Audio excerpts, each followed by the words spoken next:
So what do you get when you take essentially a GT40 style American-made race car and replace the ground-pounding 427 V8 with a jet turbine engine from a helicopter? Well, you get the Howmet TX, where turbine experiment. If you want to learn more about vehicles just like the Howmet TX and others, then hit that subscribe button because we got plenty of new videos coming in the near future. Now let's find out what makes the Howmet TX itself so unique and so fascinating. Inception and design. While the Howmet TX is not the first turbine-powered race car, it was the first to actually win a competitive race against other internal combustion engine vehicles. In fact, it was actually able to squeak out 2 SCCA race victories during its only year of competitive racing that it competed in.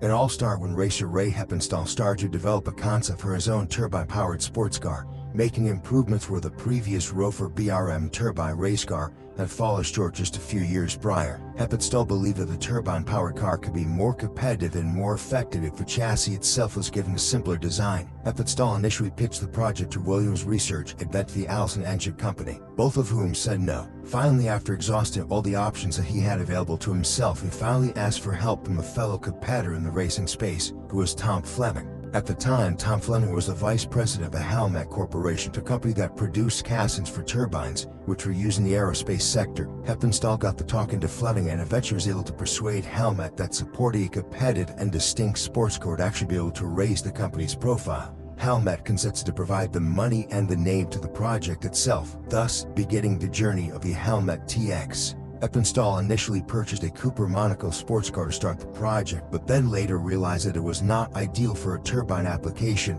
and had sold that chassis. It turns out the process of converting a gas internal combustion engine car to fit a turbine into the existing chassis is not as easy as one might think. Heppenstall then hired Bob McKee, the proprietor of McKee Engineering, to construct 2 completely different chassis for the vehicle. The first was an older McKee car that he created for a Can-Am Series race in 1966 to be then subsequently modified to fit the turbine engine in it.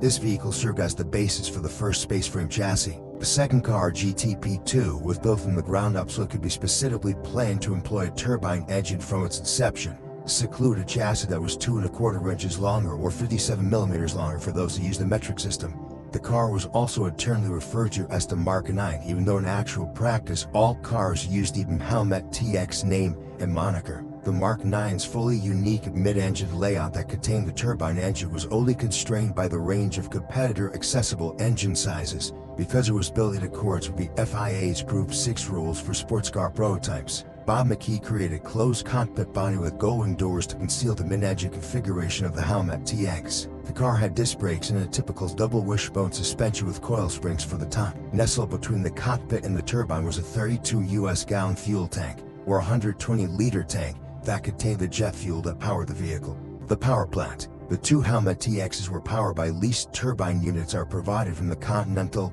Aviation and Engineering Company. The TS-325-1 gas turbines were prototypes for an unsuccessful offer for a contract to build military helicopters, which Continental was no longer using at the time since the contract fell through. The borrowed turbines are capable of producing 350 horsepower and a whopping 650 foot-pounds of torque. The turbines themselves also only weigh about 170 pounds or 77 kilograms. These turbine engines were also able to reach a maximum RPM of a whopping 57,000 revolutions per minute, a number that's essentially inconceivable for any internal combustion engine. Through use of reduction gearing, a 2-stage configuration drove the back wheels as an internal power turbine.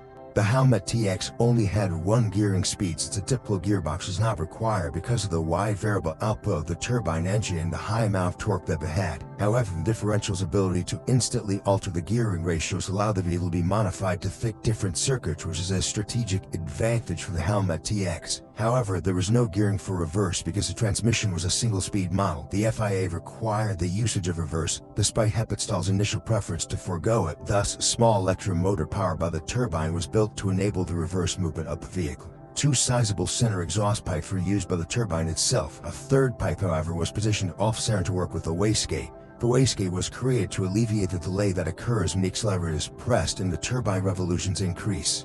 The wastegate assists in controlling the flow of hot gas from the core to the power turbine once it reaches maximum revolutions, boosting or reducing power output to the gearbox much more quickly than the core could alter the mass flow on its own.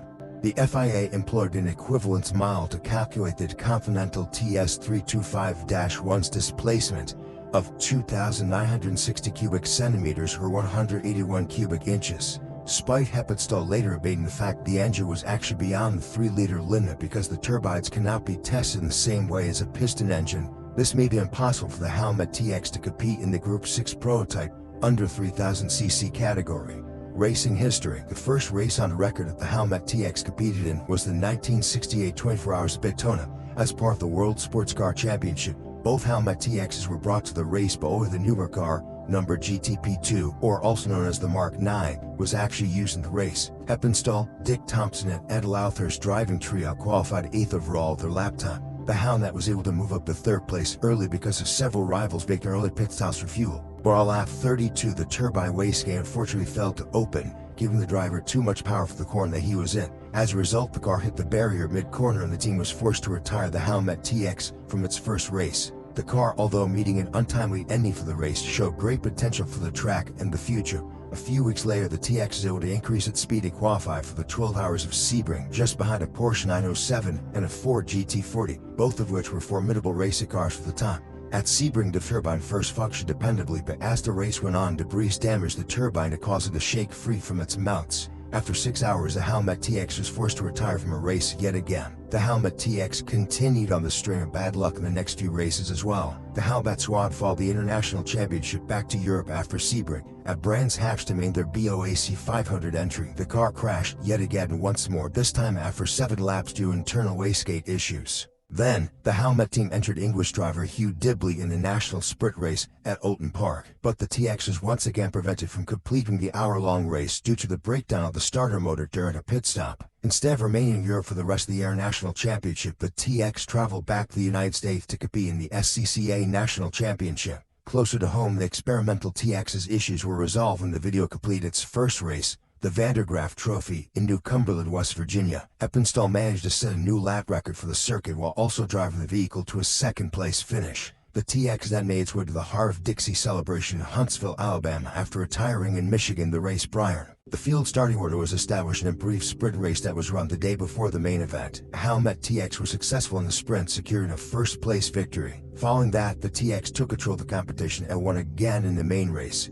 These 2 triumphs were the first times a turbine-powered car had ever won in actual competition. After those wins, Heppenstall was once more accompanied by Dick Thompson for the Marlboro 300. Once more, the car dominated the brief qualification race to take the lead for the start of the main event. This time, however, the Howmet TX went on to lead every single lap of the actual race, winning by a whopping 11-lap margin. With the opinion now being that the Howmet TX was ready to compete on the world stage, both TXs joined the 6 Hours of Watkins Glen, another round of the Air National Championship. Heppenstall and Thompson shared the second car, while Hugh Dibley and newcomer Bob Tullius were seated in the first car. The TXs ended up being the 8th and 9th fastest cars of qualifying respectively. During the actual race, early Porsche factory vehicle mishaps pushed the TX cars to 3rd or 4th overall. However, in the last hour, Dibley and Tullius' car's transmission broke, forcing it to prowl on the track until the race was over. The other car was able to finish the race and actually placed first in its class and made onto the podium overall. Howmet received 4 points for the National Championship thanks to the podium's finish. Following the triumph at Watkins Glen, the 2 vehicles were then set up to compete in the 24 Hours of Le Mans, which had been postponed until September.